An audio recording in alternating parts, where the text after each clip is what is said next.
नमस्कार बच्चों। पिछले वीडियो में हमारा किरचॉफ वोल्टेज लॉ चल रहा था और हम इस पोजीशन तक पहुंच गए। हमने ये सर्किट लिया था और सर्किट में लूप विश्लेषण के द्वारा हर एक लूप के लिए हमारे पास एक इक्वेशन आया था। अब हमें इसमें जो निकालनी होती है कि वो भाई किसी भी सर्किट की किसी भी ब्रांच में करंट का मान निकालना होता है। तो जो ये हमारे पास तीन सर्किट आ गए, तीन समीकरण आ गए हैं, तो तीनों में अननोन राशियां I1, I2 और I3। तीन समीकरण है, तीन अननोन राशियां हैं विद्युत धारा के मान I1 और I2, I3। अब आप इन समीकरणों को मैथमेटिकल प्रोसेस से किसी भी तकनीक लगाकर सॉल्व कर सकते हैं। पहली तकनीक होती है, आप इसको प्रतिस्थापित करके भी कर सकते हैं। जो एक तकनीक आपकी बुक में दी गई है मैं वो आपको करवा देता हूँ। बाकी आप इसमें ऐसा नहीं है कि पर्टिकुलर जब आप क्वेश्चन करोगे तो इसी तकनीक से करना है। जैसा आपको बैठे सिर्फ हमें हमारा एम ये होना चाहिए कि हम I1, I2 और I3 के मान निकाल दें। अब हमने जब इनके समीकरण बनाए थे तो पहले समीकरण में I3 की का टर्म नहीं थी, तो उससे हमने उसका कोएफिशिएंट 0 मानकर उसमें I3 का टर्म रख दिया।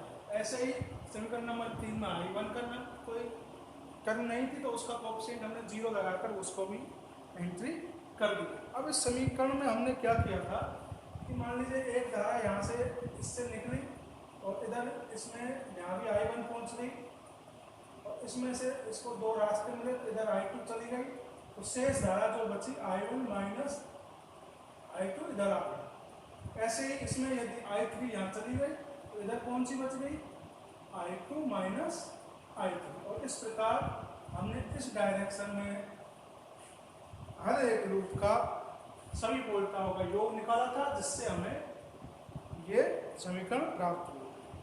अब वोल्टाओं का योग क्यों निकाला था, क्योंकि वोल्टेज नियम यही कहता है कि किसी भी लूप में आप सभी वोल्टाओं का योग करोगे तो वो कैसा आता है, शून्य प्राप्त होता है। और उसी सेंटेंस का उपयोग करके हमने इक्वेशन निकाले थे। अब हमारे पास जो अगला काम है वो ये है कि इनको हमें सॉल्व करना है।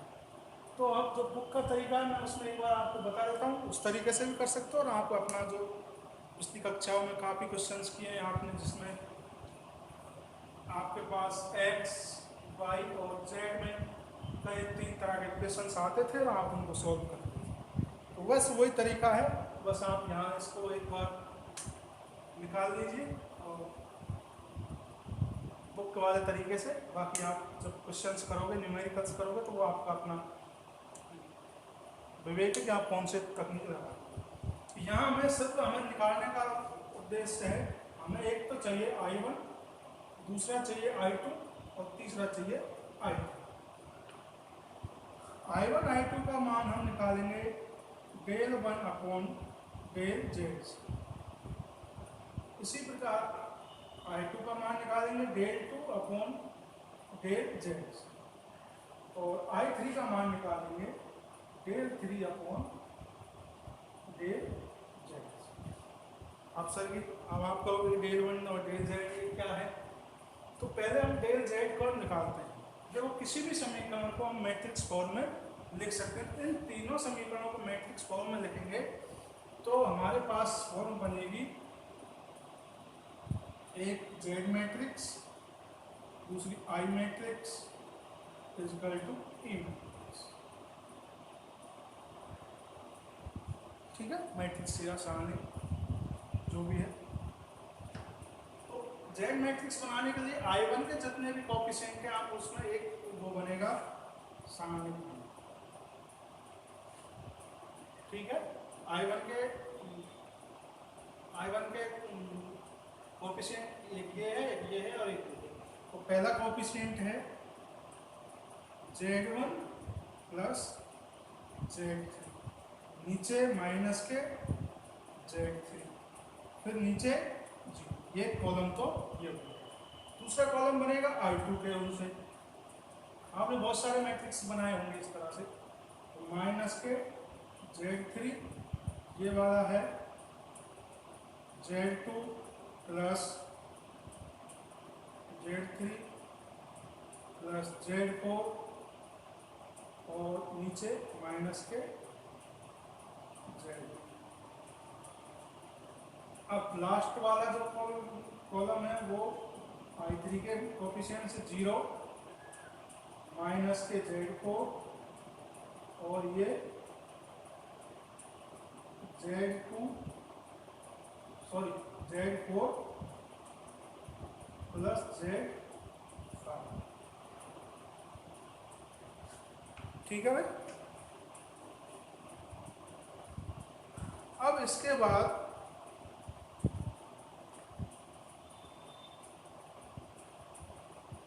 ये हमारे पास Z सामने का,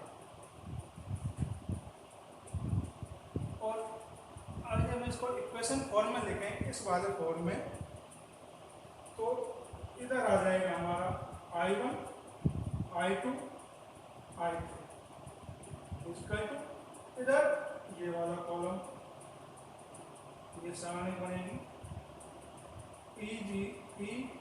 E0 और ये E। ठीक है, ये वाला फॉर्म हमारे पास आ गया। अब हमें चाहिए डेल जेड। डेल जेड हमारा इससे निकले, इस सारणी की जो भी वैल्यू होगी वो डेल जेड होगी। ठीक है ना, ये वाली सारणी जो होगी जेड वाली, इससे जो निकलेगा वो निकलेगा हमारा डेल जेड। अब हमें चाहिए डेल वन। तो डेल वन जो निकलेगा हमारा, ये वाला कॉलम यदि हम पहले कॉलम में प्रतिस्थापित कर दें तो वो क्या होगा हमारा डेल वन। करिए जरा, तो पहला कॉलम E0 0, बाकी ये सारे सेम आएंगे। Z3 Z2 Z3 Z4 minus के Z4 और 0 माइनस Z4 प्लस Z। ठीक है भाई। अब हमें निकालना है डेल 2, या फिर इसको थोड़ा Z जैसा लग रहा है, डेल 2 निकालना है। तो दूसरे वाले कॉलम में इसको प्रतिस्थापित कर देंगे, बाकी सारे एलिमेंट कैसे रहेंगे, सारे अवयव कैसे रहेंगे, सेम रहेंगे। तो हमारे पास क्या आ जाएगा, डेल 2 आ जाएगा। डेल 2 में ये वाला कॉलम प्रतिस्थापित हो जाएगा और बाकी सब सेम रहेंगे। तो Z1 प्लस Z3 माइनस के Z3 0 E0 0 0 माइनस Z4 और Z4 प्लस Z5। आगे डेल 2 का मान ऐसे ही हम क्या निकालेंगे, तीसरे कॉलम में इसको प्रतिस्थापित कर देंगे तो हमारे पास आएगा डेल 3। ठीक है, ऐसे डेल 3 हम निकाल दें। अब हमारे पास डेल जेड है, डेल 1 है, डेल 2 है और डेल 3। अब हम यहाँ से इन सारणिकों का मान रखकर I1, I2 और I3 के मान निकाल सकते हैं। ठीक है, अब I1, I2 और I3 का मान निकाल सकते हैं। मैं एक सारणी का मान निकालना आपको बता देता हूँ, बाकी आप उनका ऐसे निकाल दो। जैसे हमने इसको साफ करते हैं यहाँ से,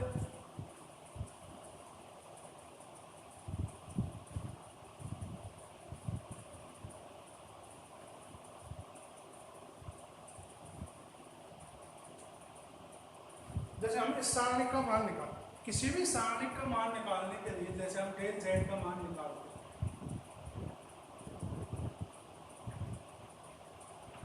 तो बहुत सारे मैट्रिक्स आपने सॉल्व किए हैं। तो पहला हम इसका अवयव लेते हैं और उस अवयव में जिस अवयव को लेते हैं उसका कॉलम और रो को छोड़ देते हैं। तो पहला अवयव कौन सा है हमारा,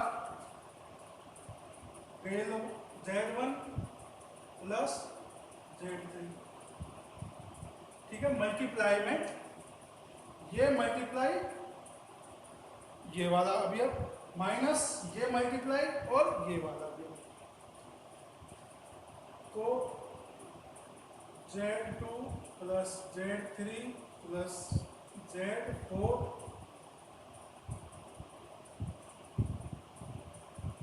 हो गया दोनों को मल्टीप्लाई, माइनस इन दोनों को मल्टीप्लाई, तो ये माइनस से माइनस कैंसिल, ये हो गया हमारा Z4 स्क्वायर। ठीक है भाई,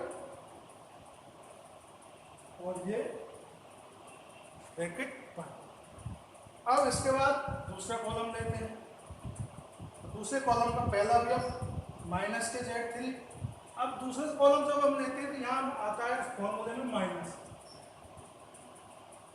ठीक है, माइनस आता है, मान लीजिए हम इसको यहाँ ले लें, दूसरे को माइनस Z3, और ये पहले से ही माइनस है तो माइनस माइनस क्या हो गए, प्लस Z3, या फिर आप इसको ऐसे लिखते हैं माइनस ऐसे, और ये माइनस को माइनस माइनस प्लस हो गया। ठीक है, ये वाला कॉलम छोड़ देंगे और ये वाली रो छोड़ देंगे, तो बचा क्या, ये मल्टीप्लाई ये माइनस ये, तो ये मल्टीप्लाई ये करेंगे माइनस ये करेंगे, तो ये जीरो से माइनस होगा, तो ये तो जीरो हो गया, तो ये इसके आ गया मल्टीप्लाई में माइनस के Z3 multiply Z4 plus Z5, और ये इससे मल्टीप्लाई करोगे तो जीरो माइनस के जीरो। ठीक है, जीरो आप लिखना चाहो तो लिख भी सकते हो, नहीं तो। अब अगला सेम ऐसे ही, और इसको लेंगे, ये वाला कॉलम छोड़ेंगे और ये वाली रो छोड़ेंगे। तो देखो ये मल्टीप्लाई में जीरो आएगा, तो सारा जो भी मटेरियल आएगा हमारा वो कैसा आएगा, जीरो। तो ये जीरो है, तो इसके मल्टीप्लाई में जो भी संख्या आएगी वो कैसी आएगी, जीरो आएगी। तो ये जो वैल्यू है हमारी, ये किसकी वैल्यू आई, ये आई हमारी क्वेश्चन नंबर 4 डेल जेड की वैल्यू। ठीक है, सेम प्रोसेस से हम डेल 1 निकाल लेंगे। जैसे डेल 1 का निकाले तो डेल 1 हमारा आता है पहला अवयव मल्टीप्लाई ये E multiply Z2 plus Z3 plus Z4 multiply Z5, ये और ये दोनों छोड़ दीजिए मल्टीप्लाई माइनस के Z स्क्वायर। ठीक है, माइनस, अब ये वाला लेंगे, ये वाला लेंगे, तो देखो ये बचा ये मल्टीप्लाई ये जीरो, और अंदर जीरो आएगा तो प्लस Z3 और जीरो माइनस जीरो, तो ये सारा क्या हो गया, जीरो, प्लस इसके मल्टीप्लाई में ये वाला छोड़ेंगे, ये वाला छोड़ेंगे, तो ये भी कैसे हो जाएंगे, जीरो, ये भी क्या आएगा, जीरो। अब हमारे पास डेल जेड डेल 1 है, तो अब दोनों का मान इसमें रखकर हम I1 का मान निकाल लेंगे। ऐसे ही I2 का मान निकाल लेंगे, डेल 2 का मान निकालेंगे इससे, और उसमें किसका भाग दे देंगे, डेल जेड का। I3 का मान निकालेंगे तो डेल 3 निकालेंगे, फिर उसमें किसका भाग दे देंगे, डेल जेड का, और हमारे पास तीनों मान। ठीक है, अब हमने देखते हैं कि किसी समय हमने I1 I2 I3 निकाले और तीनों के मान कैसे आ गए, मतलब किसी का मान नेगेटिव आ गया, नेगेटिव आ गया, मान हमने डायरेक्शन ऐसे दी थी, नेगेटिव आ गया, यानी तो बहुत एक्चुअल में करेंगे इस डायरेक्शन में भेजा, इस डायरेक्शन में। माइनस का आंसर आने का मतलब ये है कि किसी धारा यदि का मान माइनस में आता है, तो जो हमने डायरेक्शन दी थी वो धारा का एक्चुअल जो फ्लो है वो अपोजिट है। जैसे हमने ये डायरेक्शन दी, I1 का मान नेगेटिव आ रहा है, तो वो इस डायरेक्शन में फ्लो कर रही है। ठीक है, अब हमारे पास I1 का मान आने पर हम इस शाखा में I1 का मान, धारा का मान निकाल सकते हैं, I2 का आने पर इसमें निकाल सकते हैं, I3 का आने पर इसमें निकाल सकते हैं, और इस शाखा में I1 माइनस I2 करेंगे तो Z3 में जितनी धारा बह रही है वो हम निकाल सकते हैं। यानी कि तीनों का मान आने पर हम सर्किट के किसी भी एलिमेंट में प्रवाहित धारा का मान ज्ञात कर सकते हैं। अब हमारे पास धारा है, जिसे मान लीजिए हमारे पास धारा उपलब्ध है, मान लीजिए हमारे पास धारा आ गई, I2 का मान हमारे पास आ गया, I2 का मान हमारे पास आ गया। तो हम इन दो इस पे जितना वोल्टेज ड्रॉप हो रहा है वो निकाल सकते हैं। वोल्टेज ड्रॉप कैसे आएगा, V Z2 और I2, ठीक है। इस एलिमेंट पे कितना वोल्टेज ड्रॉप हो रहा है, I2 का मान आते ही इस पे हम वोल्टेज का मान निकाल लेंगे। तो जैसे ही हमारे पास धारा का मान आता है तो किसी भी पॉइंट पर हम विभव का मान और किसी भी संधि पर विभव का मान निकाल सकते हैं। किसी भी एलिमेंट में कितना वोल्टेज ड्रॉप आ रहा है वो निकाल लेंगे और किसी भी संधि पर कितना वोल्टेज है वो निकाल लेंगे, ठीक है भाई। अब ये तो थी हमारा थ्योरेटिकल पोर्शन। अब हम आगे के जो वीडियोस में हैं वो करेंगे इसके इक्वेशंस। अब इक्वेशंस में हमारे पास बहुत सारे एग्जांपल दिए गए हैं बुक में, उनके इक्वेशंस को सॉल्व करने के बाद हम जितनी इसमें प्रैक्टिस करेंगे उतने ही अच्छे इसमें मान निकालने में हम सक्षम हो पाएंगे, ठीक है ना। जितनी ज़्यादा प्रैक्टिस करेंगे, जितने क्वेश्चंस करेंगे, उतनी ही जल्दी जल्दी हम इसको सॉल्व करना सीख जाएंगे। एक क्वेश्चन करोगे तो अगले क्वेश्चन में फिर और अच्छे आसानी से करोगे। अब आप इसमें इसको दोनों तरीके से कर सकते हो। इसमें किरचॉफ का करंट लॉ भी लगा सकते हो और वोल्टेज लॉ भी लगा सकते हो। करंट लॉ लगाओगे तो इस संधि पर हम वोल्टेज निकालेंगे, इस संधि पर वोल्टेज आएगा, इसमें हम धारा का मान निकालेंगे। ये हमारे पास ई का मान पहले से ही है, इसमें हम धारा का मान निकालेंगे। करंट लॉ से भी वोल्टेज निकाल सकते हैं और वोल्टेज लॉ से भी वोल्टेज निकाल सकते हैं। दोनों एक दूसरे के पूरक। यदि आपसे करंट लॉ आता है तो आप हर सर्किट का एनालिसिस कर सकते हो, वोल्टेज लॉ आता है तो वोल्टेज उससे भी कर सकते हो। करंट लॉ में हम संधि का विश्लेषण करते हैं और वोल्टेज लॉ में लूप का, ठीक है भाई। अब इसके बाद हम यदि कोई एग्जांपल्स करें तो ये ज़रूरी नहीं है कि आप इसमें ये प्रोसेस लगाओ, क्योंकि ये प्रोसेस मैंने आपको इसलिए बताया क्योंकि ये आपकी बुक में दिया गया है। यदि आपको ये कहा जाए कि भाई किसी लूप का विश्लेषण करके बताइए, थ्योरेटिकल क्वेश्चन आता है लूप विश्लेषण करके बताइए, किससे, किरचॉफ वोल्टेज लॉ से, तो आपको ये प्रोसेस लिख के आनी पड़ेगी। भाई आप पहले डेल 1 डेल 2 निकालेंगे, डेल निकालेंगे और उसके बाद हम I1 I2 I3 का मान निकाल सकते हैं। ये आपको पूरा क्वेश्चन करके आना पड़ेगा यदि ये क्वेश्चन बड़े रूप में आता है तो, ठीक है। तो अब यहाँ से हमारा किरचॉफ्स लॉ के दोनों पार्ट, वोल्टेज लॉ और करंट लॉ, दोनों कंप्लीट होते हैं। अब हम इसके कुछ एग्जांपल्स करेंगे। एग्जांपल्स करने का फ़ायदा ये है, एग्जांपल्स करने से ये थोड़ी हमारे आसानी से समझ में आती है और अगले जो हम एग्जांपल्स करेंगे, न्यूमेरिकल्स करेंगे, तो उनमें भी हम अच्छे से बिना गलती किए I1 और I2 और I3 को मान निकाल सकते हैं और भी ज़्यादा मान निकाल सकते हैं, वोल्टेज को मान निकाल सकते हैं। धन्यवाद। और आगे के वीडियोज़ में हम दोनों के एग्जांपल्स करेंगे, दोनों रूल से। उससे आप जैसे ही क्वेश्चन करोगे तो और आसानी से अच्छे से समझ में आएगा।